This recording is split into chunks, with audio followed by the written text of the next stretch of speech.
শুনিরা, ঝগড়া ঝামেলা, block, breakup, divorce এসব আমার পছন্দ না।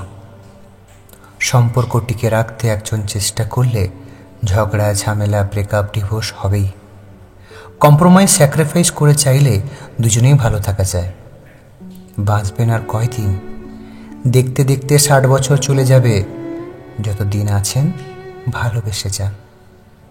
ওয়ান থিং রিমেম্বার, মানুষ হারানোর আগে তার কদর করতে শেখো।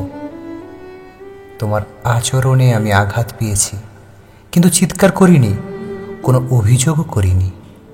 শুধু নিজেকে সরিয়ে নিয়েছি তোমার জীবন থেকে, নীরবে বিদায় নিয়েছি।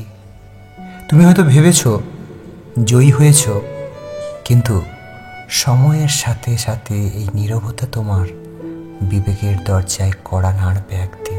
দেখে নিও। তুমি হয়তো এড়িয়ে যেতে চাইবে, কিন্তু নীরবতা থেমে থাকবে না সেদিন।